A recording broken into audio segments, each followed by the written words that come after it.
नमस्कार साथियों, स्वागत है आपका अपने YouTube channel DS computer guide में। तो साथियों, जैसे ही कल 1 अगस्त को कैबिनेट बैठक में आप सभी के लिए बनाए हुए एक्ट 2024 सिक्योरिटी ऑफ सर्विस की SOP यानी कि सर्विस रूल पारित हुए, उसके तुरंत बाद ही जो शेष बचे ऐसे डिपार्टमेंट थे जिन्होंने लेटर जारी करने से बिल्कुल मना किया हुआ था कि जब तक रूल नहीं आ जाते हम लेटर नहीं जारी कर सकते, तो अब उन विभागों में भगदड़ मच गई है कि सरकार अब टाइम बॉन्ड लेटर निकालने जा रही है कि इतने दिन के अंदर अंदर जो एक्ट को इम्प्लीमेंट करें, क्योंकि 1 साल होने को है। तो विभागों में बहुत सारे विभाग, आधे से ज़्यादा विभागों ने तो अपने अपने विभागों में जो एलिजिबल कर्मचारी हैं उनकी लिस्ट बना करके पत्र जारी किए हुए हैं, लेकिन जिन विभाग के कर्मचारियों ने सबसे ज़्यादा मेहनत की है इस एक्ट को पास कराने में, सर्विस रूल या SOP जारी करवाने में, उन्हीं विभागों के कर्मचारियों को इस जो एक्ट का लाभ और पत्र लेने के लिए बड़ी मशक्क़त करनी पड़ रही है। और इन्हीं विभागों में ज़्यादातर जो कॉन्ट्रैक्चुअल HKRN कर्मचारी जो जॉब सिक्योरिटी एक्ट में आते हैं, सबसे ज़्यादा इन्हीं विभागों में है। तो साथियों, पूरी अपडेट आपको इस वीडियो में देने जा रहा हूं, जो बड़ा धमाका आज हुआ है। तो उससे पहले धन्यवाद करना चाहूँगा भारतीय मजदूर संघ का, अनुबंधित स्वास्थ्य कर्मचारी संघ का, अनुबंधित विद्युत कर्मचारी संघ का, जिन्होंने सरकार से अपने कर्मचारियों के सहयोग से, कर्मचारियों की मांग पर सरकार से बातचीत करते हुए भारतीय मजदूर संघ के मार्गदर्शन में, और जितने भी भारतीय मजदूर संघ से जुड़े हुए संगठन, अनुबंधित स्वास्थ्य कर्मचारी संघ हो चाहे बिजली विभाग के कर्मचारी हमारे, तो उनके जितने भी नेतागण स्टेट लेवल पर बनाए हुए थे यूनियनों ने, कर्मचारियों ने, तो उन्होंने दिन रात मेहनत करी, इसलिए उनका धन्यवाद। तो साथियों, सभी का सहयोग है इसमें, आप सभी कर्मचारी भी इसमें शामिल हैं, और क्योंकि आप सभी कर्मचारी शामिल हैं तभी तो संगठन बना है, संगठन के नेता चुने जाते हैं, तो इसलिए सभी को इसका श्रेय जाता है, खासकर भारतीय मजदूर संघ के शीर्ष नेतृत्व को। और सरकार ने भी उनकी बात सुनी, इसके लिए सरकार का भी धन्यवाद बनता है। तो दूसरी बात साथियों,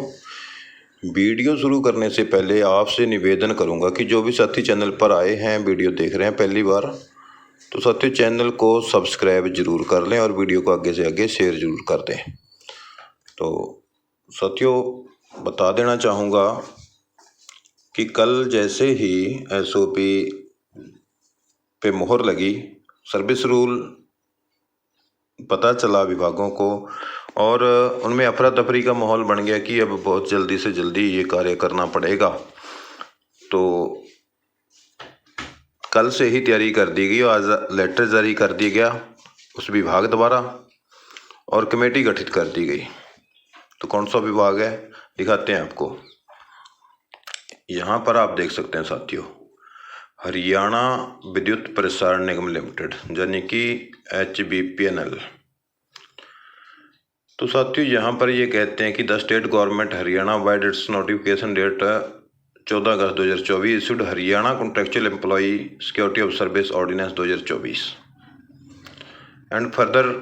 the state government Haryana vide has notified Haryana contractual employee security of service act 2024 on 6/12/2024 and circulated the same vide its letter number, ये लेटर नंबर दिया हुआ है। Thereafter, the state government Haryana wide its notification number 12th HLA of 2025 date 13/3/25 has also issued Haryana contractual employee security of service amendment bill. यानी कि यहाँ पर इन्होंने बताया कि जो हरियाणा सरकार द्वारा सिक्योरिटी ऑफ सर्विस ऑर्डिनेंस लाया गया था, उसके बाद फिर 13/3/25 को अमेंडमेंट जो हुआ था उसको भी इसमें सर्विस रूल में जोड़ा गया है। Accordingly to committee of following officers is hereby constituted for implementation of Haryana contractual employee security of service act 2024 and Haryana contractual employee security of service amendment bill 2025 and for identification of contractual worker who fall under Haryana contractual employee security of service act 2024। Accordingly यानी कि इसके अनुसार एक committee of following officers, नीचे जो ये दिखा रखे हैं अफसर अंडर सेक्रेटरी HBPNL 2 हरियाणा और under secretary HR 3 HBPNL, accounts officer banking, ये बहुत सारे ऑफिसर आप देख रहे हैं। 4-5 अफसरों की यहाँ पर कमेटी गठित की जाती है। उन्होंने कहा है कि accordingly a committee of following officer is hereby constituted of implement जो एक्ट है Haryana contractual employment security of service 2024, job सुरक्षा एक्ट 2024 और जॉब सुरक्षा जो अमेंडमेंट एक्ट 2025 उसके लिए, और for identification of contractual worker who fall under Haryana contractual employment security of service, और उन कर्मचारियों की आइडेंटिफिकेशन जांच करने या फिर ये कह लें कि पात्रता जो पूरी करते हैं उन कर्मचारियों को चयनित करने के लिए एक कमेटी गठित करी गई है। वो ये तय करेंगे कि कौन कर्मचारी इसके दायरे में आता है, कौन कर्मचारी इसके दायरे में नहीं आता। वैसे तो सभी विभागों द्वारा लगभग लिस्टें बनाकर अपने अपने HOD को भेज दी गई हैं कि कौन कौन कर्मचारी ये जो एक्ट में शर्तें हैं वो फुलफिल करता है, तो वो लिस्टें जा चुकी हैं। The above exercise would be completed by the committee and shall submit a report within 10 days with clear recommendations regarding contractual outsources employee working through HCNL outsources in HBPN who are covered under the Act and employees working in HBPNL who are not covered under the Act with the reason for the same, so that the further necessary action could be taken up with the approval of committee competent authority. Accordingly, the committee shall submit its report to the office SC admin। तो साथियों यहाँ पर इनका ये साफ साफ कहना है कि जो above exercise would be completed, जो उपरोक्त जो भी बातें इसमें कमेटी के द्वारा की जानी हैं, जो भी कार्य किए जाने हैं वो कंप्लीट करेंगी ये committee and shall submit report within 10 days, और 10 दिनों के अंदर अंदर जो रिपोर्ट है वो क्लियर रिकमेंडेशन वो अपनी साफ टिप्पणी सहित वो दर्ज करवाएगी विभाग को